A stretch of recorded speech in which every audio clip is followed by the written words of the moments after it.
Magandang buhay mga kamaharlika. Muli, ito na naman po ang inyong kamaharlika. At meron na naman po tayong pag-uusapan na isang barya.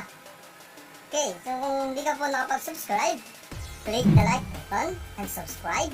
Then click mo na rin yung notification bell para ma-update ka sa mga susunod na video na ilalabas ko.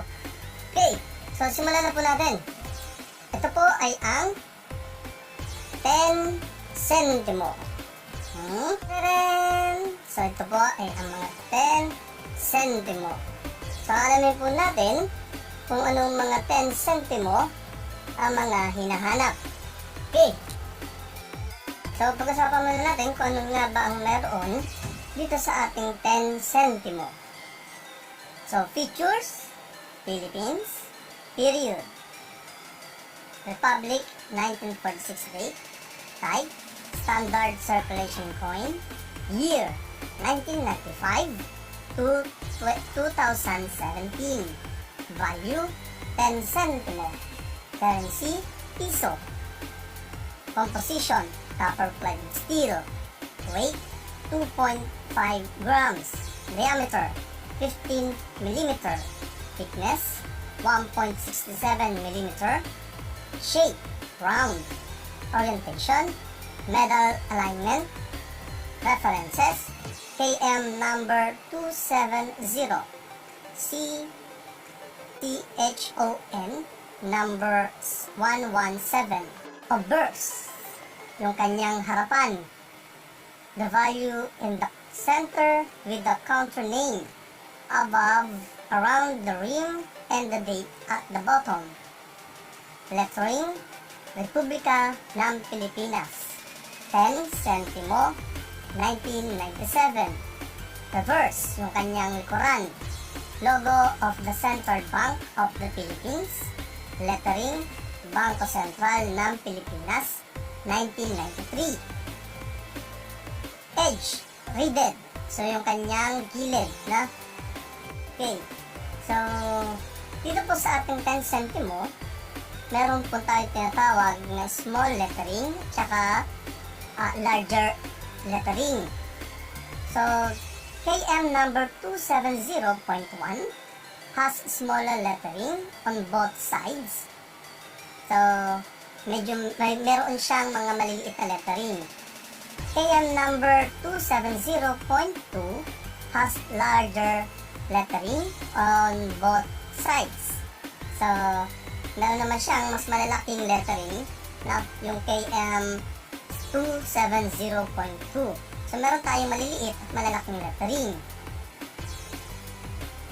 So, ngayon, dadako tayo sa mga price niya. Bawat year ay may kanya-kanyang presyo ayon kay Numisa. 1995, KM number 270.1. Ibig sabihin, ito ay merong maliit na lettering. No mint mark, smaller 10.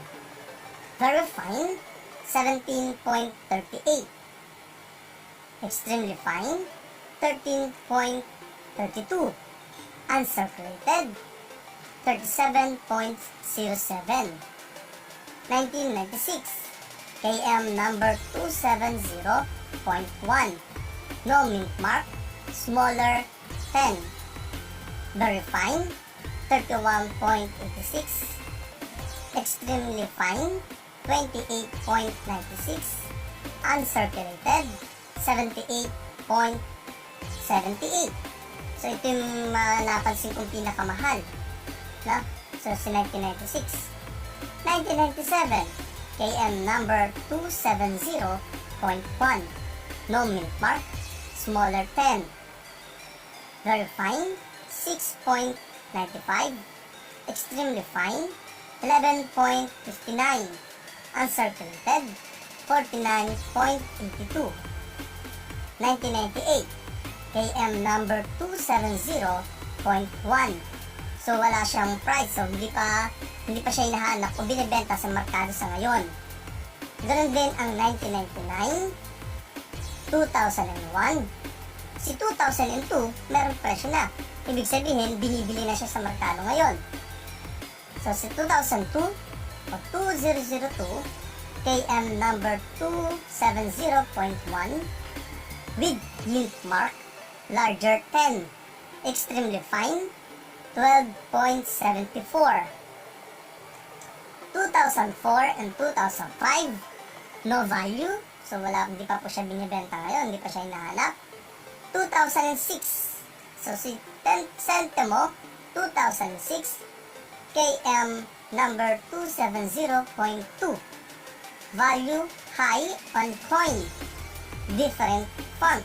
So medyo may kamahalan daw, no? So fine, 2.90, very fine, 5.21, extremely fine, 13.2, uncirculated, 20.27. 2007, KM number 270.2, value high on coin, different font, very fine, 24.91, extremely fine, 8.69. 2008,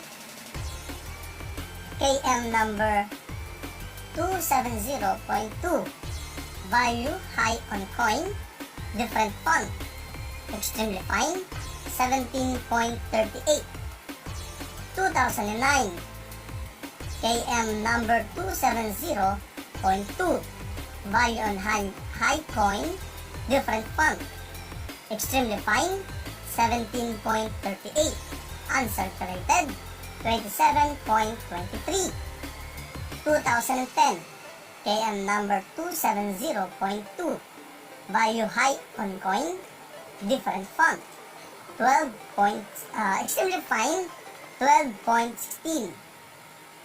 2011, KM number 270.2, value high on coin, different font,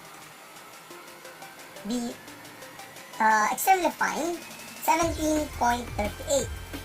2012, BU 200th birthday anniversary of Melchora Aquino. So wala pa po siyang value, hindi pa siya hinahanap yun sa market.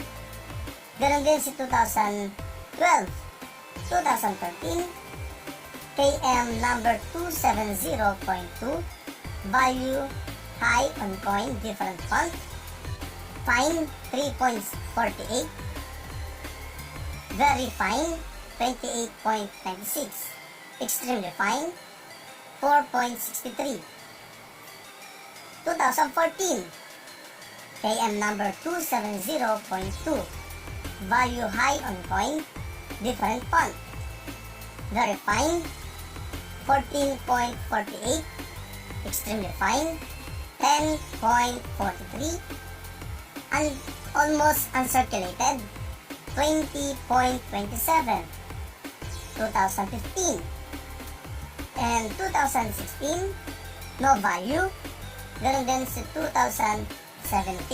So yun lamang po, no, yung ating mga hinahanap na 10 centimo na meron na value sa market. So meron na po siyang presyo. Yung iba ay wala pa po. So ang presyo naman po ng ating mga coin ay depende pa rin sa mga collector kung magkano nila bibilhin. At depende rin kung ang iyong mga coin ay magagandang pang kondisyon. So makikintab pa siya, no? At hindi pa nabubura o nadadamage yung mga letra or numbers doon sa coin. Tapos kung magandang itsura niya, no? Katulad nito, makintab pa. So depende yun. Depende pa rin sa kondisyon ng mga coin, yung presyo nito. Okay, so yun lamang po. Sana po nakapagbigay ako ng impormasyon patungkol sa mga barya, no? Lalong-lalo na dito sa ating mga 10 centimo. So muli, itong inyong kamaharlika na nag-iiwan ng isang kataga. Ang barya ay kayamanan ng ating bansa. Ikaw, kayamanan ka rin ba niya? Maraming salamat po. face.